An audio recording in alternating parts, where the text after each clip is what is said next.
section 521 is called Perfect Square Equations. We're going to be doing pages 13 through 15. First, we need to read page 15. Okay, so turn over to page 15, and it's our math notes page. If you have a highlighter, you can highlight the important words. If you don't have a highlighter, you can just circle them with your pencil.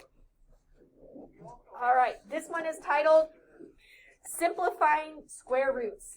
Before calculators were readily available, people found it convenient to rewrite square root expressions in a simplified form to make it easier to perform calculations and compare them. A square root is simplified when there are no more perfect square factors, square numbers such as 4, 25, and 81 under the radical sign. Here are some examples of this method. Okay, so we're going to start with the square root of 45. And the directions say simplify the square root of 45. The first thing you're going to do is you're going to rewrite the square root of 45 in an equivalent form, factored form, so that one of the factors is a perfect square. So a perfect square factor of 45 just so happens to be 9. Can you close your Chromebook, please, for right now? Thank you. And then if you take the square root of 9, anybody know the square root of 9? 3. So you're going to have 3 square root of 5. You're going to simplify that square root of the perfect square. If you have a calculator, you can verify it. If you don't have your own calculator, just use the Desmos Scientific Calculator. And then you can also verify that they both are equal to that decimal. Okay? Here's another example. This one is the square root of 72. The square root of 72 can be rewritten as the square root of 36 times the square root of 32. Why did they pick 36? It is half, but what's special about the number 36? It's a perfect square, right? The square root of 36 is just 6. So when you take the square root of 36, you get 6.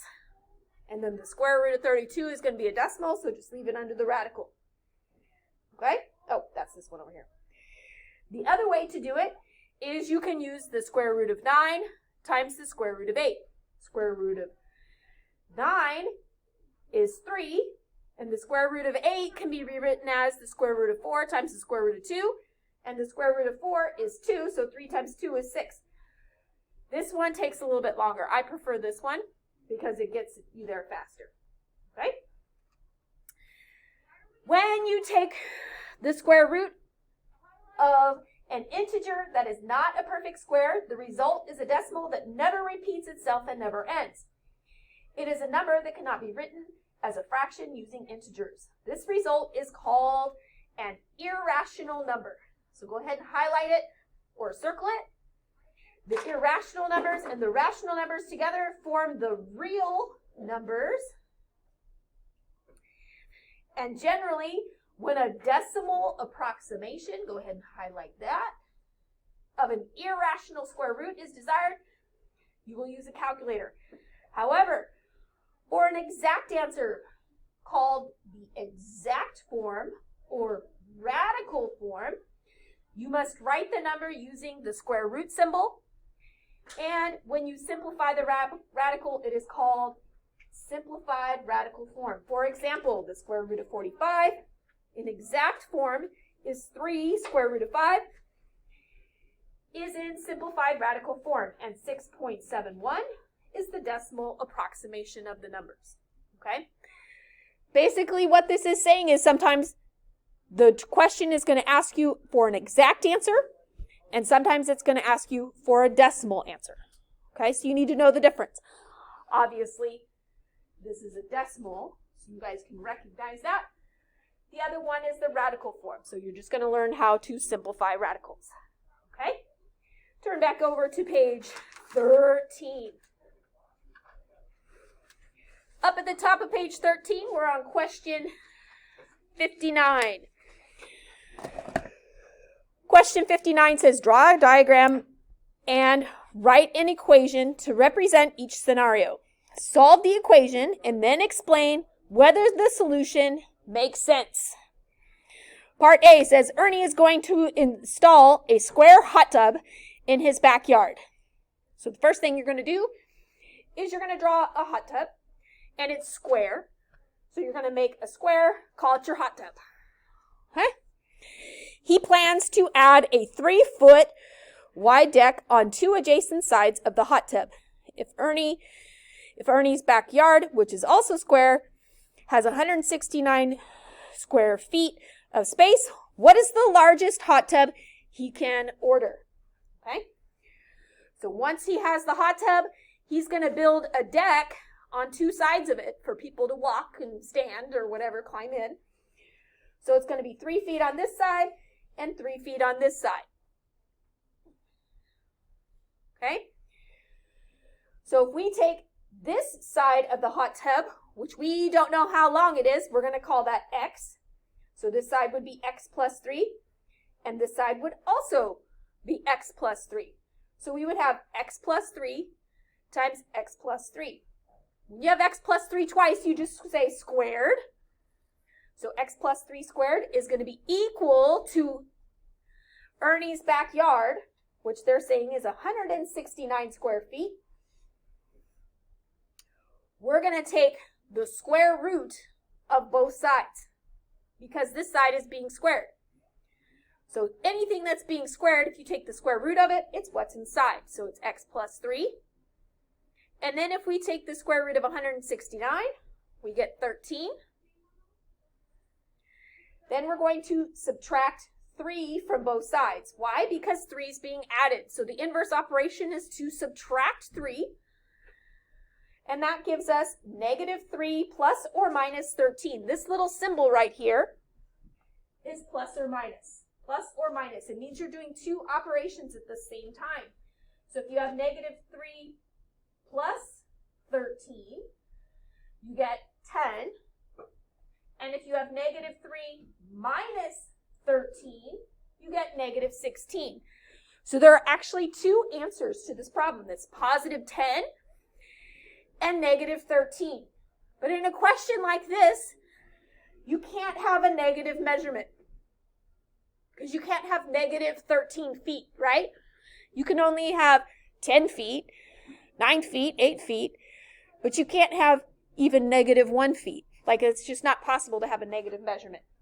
So the only answer we're going to take for this one is the +10 feet. Okay? Let's try another one.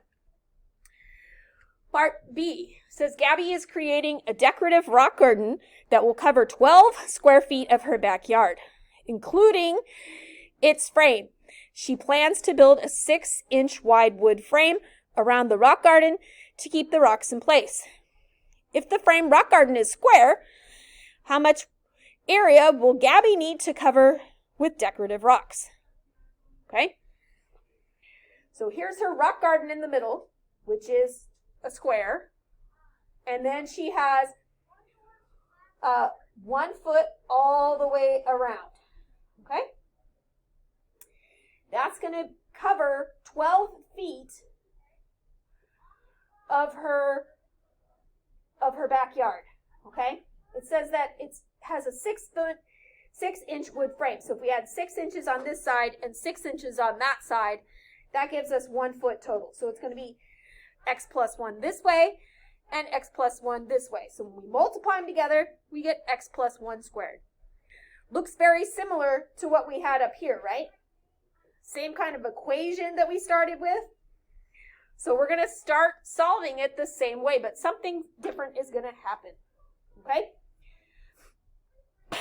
So we're going to start by taking the square root of both sides, since this side is being squared. That leaves us with what's inside. Bless you. Then we're going to have plus or minus the square root of 12. Then we're going to subtract 1 from both sides to get the x by itself, because x plus 1 is on the left. So we're going to do the inverse operation, which is to subtract 1. And then we have that plus minus. That plus minus gives us our 2 our two answers. So 1 plus the square root of 12 as a decimal is going to get us 2.5. And then 1 minus the square root of 12 is going to get us negative 4.5. Okay? And just like part A, we can't have a negative measurement.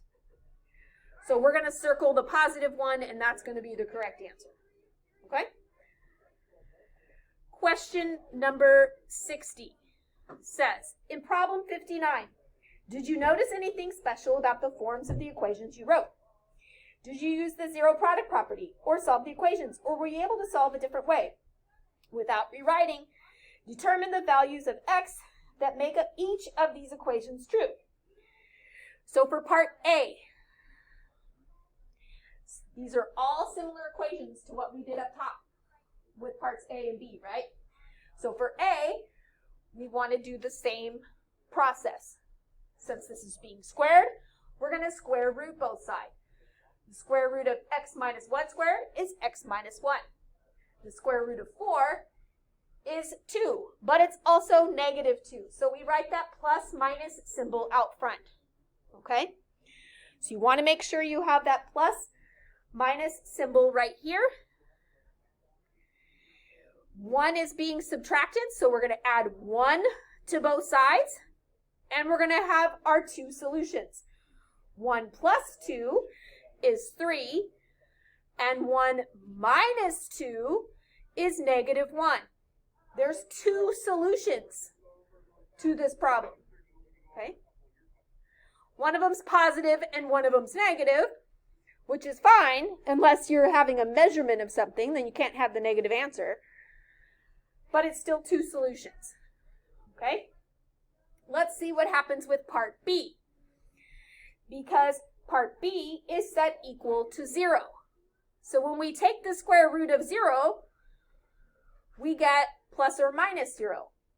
When you plus or minus 0 to any number, it stays the same, right? You add 0 or you subtract 0, the number doesn't move up or down. It stays right where it's at, okay? So when we add 1 to both sides, and we add 0 to 1, we get 1. And when we subtract 0 from 1, we still get 1. So we get 1 and 1. We get the same answer, right? So we technically only have one solution, okay? Because it's the same number. We get 1, and then we get 1 again. So, I mean, you can write 1 and 1 twice if you want, but you really only need to write it once because it's the same number, okay? Part C. Now we have x minus 1 squared set equal to negative 4, okay? And what happens when you go to take the square root of a negative number, we technically can't do it. There's something called no real solution. And here's your first hint of something that's going to happen later in this chapter, is there's no real solution, but there's going to be an imaginary solution. How many of you have heard of imaginary numbers before? No? Okay. There's this whole other area of math that we're going to learn about in this chapter called imaginary numbers. So for right now, we just say no real solution, and we're done with the problem. But later in the chapter, we're going to get imaginary solutions. Okay? Part D says, what method did you use to solve this equation? We did looking inside. Is anybody still writing?